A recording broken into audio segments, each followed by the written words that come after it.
Students, welcome to restart. मैं हूं शुभम गुप्ता और आज हम रामवृक्ष बेनीपुरी जी का ये पाठ बाल गोविंद भगत समझने जा रहे हैं।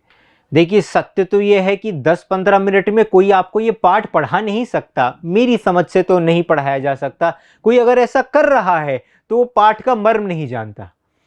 बाल गोविंद भगत ये जो कहानी है, ये सिर्फ कोई कहानी नहीं है। बाल गोविंद भगत पाठ जो है ये साधुता के बारे में है।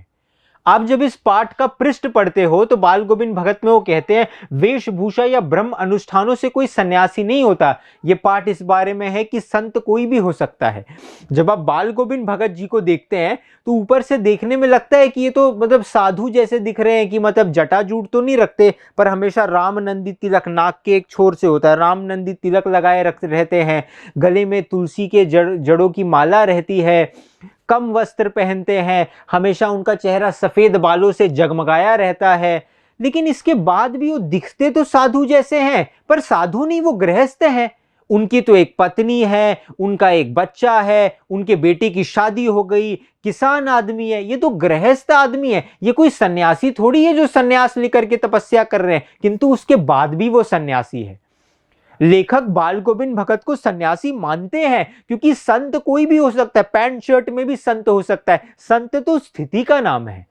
चक्रवर्ती सम्राट अम्बरीश जी चक्रवर्ती सम्राट है। मर्यादा पुरुषोत्तम श्री राम भरत जी महाराज को देख लीजिए, भरत जी महाराज को देख लीजिए, स्वयं वनवासी जैसा जीवन जिया, भूमि में गड्ढा खोदकर उसमें कुशा बिछाकर। हमारी पात्रता नहीं है, पर अब इस पाठ को समझिए।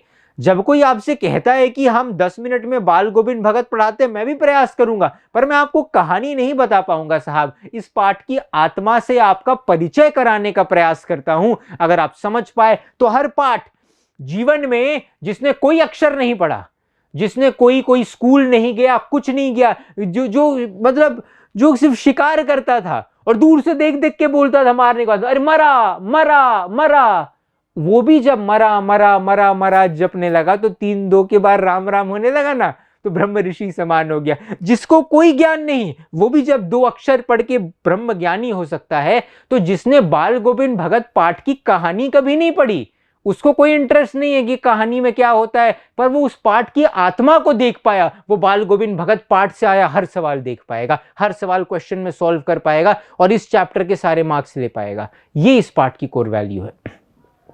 कुछ चैप्टर्स होते हैं जिनको 10-15 मिनट में पढ़ाया जा सकता है, उसमें कहानी है। इसमें कहानी नहीं, इसमें भाव है। आप ये समझिए कि बाल गोविंद भगत पारंपरिक साधु नहीं थे, पर लेखक उन्हें क्यों साधु मानते थे? 2 शब्द, मानवीय सरोकार के कारण, क्योंकि उनमें वो मानव के वो गुण थे, उनमें वो गुण थे जो अगर किसी भी मानव में हो तो वो साधु हो सकता है। बड़ा दुर्भाग्य का बात है कि सीबीएसई ने और एनसीईआरटी ने ये चैप्टर पहले और बड़ा हुआ करता था, इसको छोटा करके आपको दे दिया है। अब पता नहीं उनकी बुद्धि में क्या आया, बट मुझे थोड़ा कम समझ में आता है। बट चलिए देखते हैं। शुरू में वो बाल गोविंद भगत को डिस्क्राइब करने के लिए कहते हैं, बाल गोविंद भगत कैसे हैं?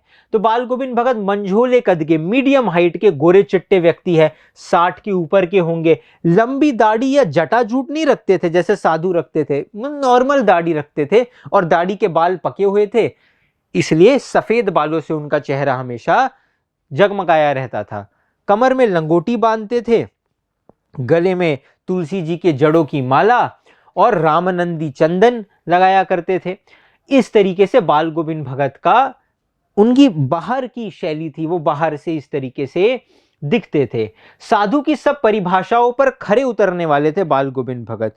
बाल गोविंद भगत साधु की सभी परिभाषाओं पे, यहां से भी वो आपसे सवाल पूछते हैं। वो कबीर को साहब मानते थे, उन्हीं के गीत गाते थे, उनके आदेशों पर चलते, कभी किसी से वो अपना कुछ नहीं मानते थे। ये मेरा शरीर है, मेरा क्या है? एक बनिया किसी दुकान पे तराजू में हाथ में लेके कुछ बेच रहा है, तराजू में बेच रहा है 5 किलो 5 किलो, उससे पूछो कभी जाके, ये कांटे तराजू जो हाथों में तेरे, सोच समझ के उत्तर दे रे, क्या हाथ तौलते हैं या तू तौलता है? बता तेरे मुख को कौन खोलता है? हाथ तौल रहे हैं या आप तौल रहे हो? अब कहानी पढ़ना चाहते हो सर, कहानी बताओ। यही कहानी है। बाल गोविंद भगत साधु थे क्योंकि वो अपना सा कुछ नहीं मानते थे, सब कबीर साहब का है। उनका एक छोटा सा खेत था, उस खेत में जो भी उगता था, किसान आदमी थे, मेहनत करते थे, एक किसान भी बड़ा संत हो सकता है। ये पाठ इस बारे में है, ये पाठ इस बारे में है। वो खेती करते थे, उनके खेत में जो भी होता था उसको सर पर लाद कर 4 कोस दूर कबीर मठ था, कबीर जी को साहब मानते थे, तो कबीर मठ में लेके जाते थे और जो भी उगा, 10 किलो टमाटर, 20 किलो टमाटर या आलू प्याज जो उगाया उन्होंने वो लेकर के वहां जाके चढ़ा देते थे। जो भी उनके सात्विक चीजें, प्याज नहीं पर जैसे आलू हो गया या कोई सब्जी फल जो भी उनके खेत में उगता, गेहूं चावल लेकर के चढ़ा देते थे कबीर मठ में, पूरा दे देते थे। मठ वालों को जितना चाहिए होता था रख लेते थे और बाकी जो उनको वापस करते थे उसी को प्रसादी समझ के उसी से अपने परिवार का भरण पोषण करते। कभी किसी से झूठ नहीं बोलते, हमेशा खरा बोलते, क्लियर, कट टू कट, दो टूक बात करना। और हाँ, खरा बोलने का ये मतलब नहीं कि किसी से बेमतलब का झगड़ा मोल लेते। ये हमारे बाल गोविंद भगत जी हैं। इनके पाठ को आप समझने यहां पर जा रहे हैं, जिसको समझाने का आपको प्रयास किया जाएगा। कभी दूसरे के खेत में शौच करने के लिए नहीं बैठते थे, सिद्धांतवादी व्यक्ति थे। अगर दूसरे की कोई वस्तु है तो उससे बिना पूछे वो कभी उसे उपयोग में नहीं लाएंगे। ये बाल गोविंद भगत का चरित्र था, ये बाल गोविंद भगत जी का चरित्र था।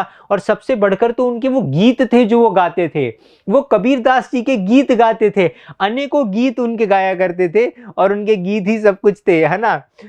बहुत सारे गीत थे उनके, जैसे आप यहाँ है, तेरी गठरी में लगा चोर मुसाफिर जाग जरा, तेरी गठरी में लगा चोर मुसाफिर जाग जरा। ये सब उनके गीत थे। अनेकों गीत उन्होंने गाए। उन्होंने ऐसे भी गीत गाए कि गोदी में पियबा जो है वो गोदी में है, लेकिन वो चीख उठती है, वो चीख उठती है। इसका अर्थ ये है, आपको अगर ये गीत याद होगा तो इसका अर्थ यहाँ पे ये है कि परमात्मा जो है वो हम सबके अंदर है। वो जिसको ढूंढ रहा है ना वो उसी के अंदर है। जैसे कस्तूरी हिरण, उसकी नाभि में कस्तूरी है, उससे एक सुंदर महक आती है, वो उस सुगंध को हर जगह ढूंढता है पर वो उसको कहीं नहीं मिलता, वो उसके हृदय में है। परम आनंद यही है, परम आनंद यही है। आप 10th बोर्ड में अच्छे नंबर ले आओ, इसमें परम आनंद नहीं, परम आनंद इस चीज में जो आपके अंदर ही है। बाल गोविंद भगत पाठ ये कोई समझा नहीं सकता, इसे समझाने की हमारी पात्रता नहीं है। बाल गोविंद भगत पाठ इसी बारे में है कि जब आप इस पाठ को समझने का प्रयास करते हैं, जैसे यहाँ पे एक और गीत उन्होंने दिया है, यहाँ पे वो गीत देते हैं जैसे तेरी गठरी में लगा चोर मुसाफिर जाग जरा। अब ये भी कभी एग्जाम में पूछ लेते हैं, तो इस वाले गीत का भी मैं मतलब बता देता हूँ। इस वाले गीत का मतलब है कि तेरी गठरी में लगा चोर, कि हमारी जो गठरी है यानी कि हमारा जीवन है उसमें चोर, ये चोर कौन है? काम, क्रोध, लोभ, ये सब जो भी हमारे विकार, हमारी बुराइयां हैं, यही हमारे चोर है। ये हमारे जीवन की अच्छाइयों को चुराने आते हैं। एक अच्छा बच्चा है, उसको भी लालच, चोरी उससे करवा लेता है। तो हमारे अच्छाइयों को चुराने ये हमारे विकार, हमारी गलतियां, हमारी कमियां ये आते हैं। जब बाल गोविंद भगत का एक ही बाल गोविंद भगत के गीत बड़े प्रसिद्ध थे, वो बड़े गीत गाया करते थे, और जब वो गीत गाते थे तो गांव में जितने भी लोग थे वो सब उनके गीत सुनते थे। बाल गोविंद भगत इतने चरम आनंद को प्राप्त होते थे कि सर्दियों में सिर्फ एक काला कम्बल ओढ़ते थे और कभी कभी गीत में इतने मंत्रमुग्ध हो जाते थे कि कम्बल भी सरक जाता था और उछल उछल करके कीर्तन करने लगते थे। नाम संकीर्तन यशे सर्व पाप प्रणाशनम, सारे पापों का नाश हो जाता है नाम संकीर्तन से। बाल गोविंद भगत जी का चरित्र ही ऐसा है। उनका गीत, सबसे अच्छा गीत उनका तब सुनने को मिला, एक बार तो ऐसा हुआ था कि लेखक सो रहे थे, है ना, सर्दियों का मौसम था और दूर से कहीं से एक संगीत सुनाई दे रहा है। लेखक यूं तो देर से जगने वाले हैं पर उसके बाद भी उस दिन वो उठ करके गए और देखा बाल गोविंद भगत 2 मील दूर गांव में सुबह सुबह जाते थे। उनकी दिनचर्या थी, उनकी दिनचर्या थी, चाहे कोई सम्मान दे चाहे कोई अपमान दे, वो दिनचर्या से रहे। जो धर्म था उन्होंने जिसे धर्म माना उसे छोड़ा नहीं कभी।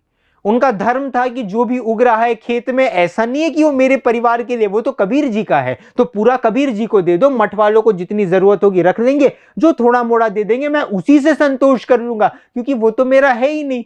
उनका सिद्धांत था, उनके जीवन की ये बातें थी कि सुबह सुबह उठकर 2 मील दूर जाकर स्नान कर लिया गांव के बाहर और फिर वहीं बाहर आ गए। ये बाल गोविंद भगत जी का जीवन रहा है। उन्होंने जिसे अपना धर्म माना उस धर्म का कभी उल्लंघन नहीं किया, हमेशा ये इस चरित्र को पूजा गया है इस पाठ में रामवृक्ष बेनीपुरी जी के कलम के द्वारा। अगर आप समझ पाए तो यही बाल गोविंद भगत है। और क्या जानना है आपको, क्या जानना चाहते हैं आप कहानी में? आगे क्या हुआ, उनके बेटे के साथ क्या हुआ, ये वो, इससे प्रश्न नहीं आएंगे। मैं 10 बार कहूंगा, जो केवल मूल को जान के सब जाना जा सकता है। जिस प्रकार पेड़ की जड़ में जल डालो तो पत्ते और टहनियों और फल हर जगह जल आ जाएगा, वैसे पाठ की आत्मा को समझो। मैं आपको कहानी नहीं बता पाऊंगा। मैं आपको इतना एक और वाक्य इस पाठ का जरूर बताता हूं कि बाल गोविंद भगत जब संगीत गाते थे तो उनका सबसे अच्छा संगीत तब सुनने को मिला जब उनके बेटे की मृत्यु हो गई। उनका इकलौता बेटा था, एक ही बेटा था। उनकी पत्नी को लेखक ने कभी नहीं देखा, वो भी जा चुकी थी। तो बाल गोविंद भगत, उनका एक बेटा और उनके बेटे की वाइफ यानी कि उनकी बहू, ये 3 लोगों का परिवार था। और उनका इकलौता बेटा वो भी चल बसा। तब भी बाल गोविंद भगत के हृदय में कोई शोक नहीं आया। ये तो मृत्यु तो आत्मा परमात्मा का मिलन है साहब, ये ब्रह्म ज्ञान की बातें सबको है। पर जब अपने किसी को कुछ होता है, अपने शरीर को कष्ट होता है, तो ये ज्ञान काम नहीं आता। पर बाल गोविंद भगत ज्ञानी नहीं, वो तो अनुभूति है। अनुभव गम में भजे जो संता, संत जानता नहीं है। आप किसी से भी पूछ लो कि तुम शरीर हो, तो बड़ा ज्ञान दे देगा कि नहीं मैं तो आत्मा हूं। जब किसी की अर्थी निकलती है तो क्या कहते हैं, राम नाम सत्य है, मान लो तो मुक्त है। ये परम सत्य है, ये सुना सबने है पर अनुभव नहीं किया है। उसी प्रकार बाल गोविंद भगत पाठ पढ़ा सबने होगा, कहीं ना कहीं सुना सबसे होगा, पर हृदय में कुछ अनुभूति नहीं हुई है। तो आपने इस पाठ को कभी पढ़ा नहीं, तो क्यों आप वो समय व्यर्थ है, वो समय व्यर्थ है। जब उनके पुत्र की मृत्यु हो जाती है तो बाल गोविंद भगत तब भी नृत्य करते हैं, क्योंकि वो सिर्फ कहने के लिए नहीं कहते कि हाँ मृत्यु तो आत्मा परमात्मा का मिलन है। वो इस बात को जानते हैं। अपने पतोहू जो वहां रो रही है, उसका पति जवानी में चला गया, उसके पास जाकर के भी कहते हैं अरे कोई बात नहीं, कोई बात नहीं, उठो उठो उठो, और कीर्तन करते हैं, कबीर दास जी के पद गाते हैं। और उसके बाद आप देखिए कि पतोहू बेटा चला गया, पत्नी थी नहीं, और खाली एक उनकी बहू बची। तो बहू से भी, बहू के भाई को, जो शुरू में बताया कि ये पाठ समाज की कुरीतियों का भी खंडन करता है, तो बहू के भाई को बुलाया और कहा कि इसे लेके जाओ मायके अपने, इसका दूसरा विवाह करा देना, इसका तो नया नया विवाह हुआ था, पति मर गया, तो इसमें इसका क्या दोष है। पतोहू ने विनती की, आप इतने बूढ़े हैं, मैं चरण पकड़ती हूँ, मुझे सेवा में रख लो, आपको बुढ़ापे में 1 गिलास पानी, या तो तुम इस घर से चली जाओ या मैं इस घर को छोड़ के चले जाऊंगा। ये सिद्धांत बाल गोविंद भगत का। मतलब गाड़ी बनाया, बंगला बनाया, कोई बड़ी चढ़ाई नहीं की, कोई महान युद्ध नहीं किया, अपने जीवन को अच्छे से आदर्शों से जिया, अपने जीवन को धर्म से जिया।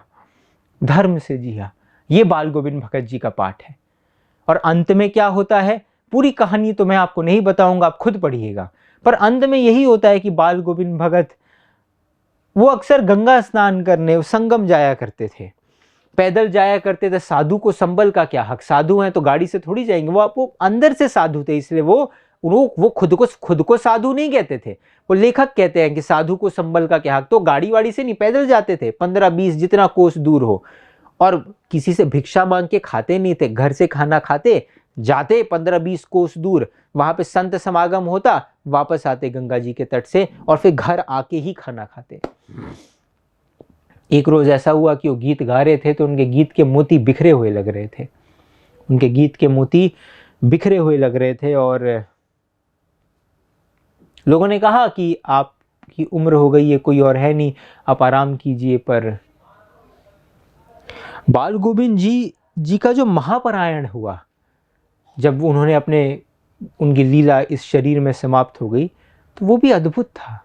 उनकी खंजड़ी वहां पड़ी हुई है और शरीर शांत हो गया है। कई लोग आते हैं जीवन में, जीते हैं, हे हा किया, खाया पिया, अधर्म से कमाया, और उसके बाद ऐसे ही चले जाते हैं। ये कोई महान जीवन नहीं है साहब, ये कोई महान जीवन नहीं है। बाल गोविंद भगत का जीवन प्रणाम करने योग्य है, बाल गोविंद भगत जी का जीवन प्रणाम करने योग्य है। यही बाल गोविंद भगत पाठ है। ये पाठ आपको कोई पढ़ा नहीं सकता। कोई कह रहा है तो मुझे तो कम समझ में आता है कैसे पढ़ाया जा सकता है, अनुभव कराया जा सकता है। कभी पढ़िए इस पाठ को पढ़िए, इस पाठ को समझिए। जो कुछ इंपॉर्टेंट क्वेश्चंस पूछते हैं वो मैंने आपको शुरू में ही बता दिए। लेखक बाल गोविंद भगत को साधु होते हुए भी, मतलब पारंपरिक साधु ना होते हुए भी साधु क्यों मानते थे? मानवीय सरोकार के कारण। बाल गोविंद भगत मानवता की हर कसौटी पे खरे उतरते थे। फिर उनके चारित्रिक विशेषताएं बता देना, दूसरे के खेत में शौच नहीं करते, हमेशा सत्य बोलते थे, खरा व्यवहार रखते, बेमतलब किसी से झगड़ा मोल नहीं लेते थे, ये सारी चीजें। बाल गोविंद भगत कैसे दिखते थे? गोरे चिट्टे मंझौले कद के आदमी, 60 वर्ष की ऊपर, चेहरा हमेशा सफेद बालों से जगमगाया रहता था।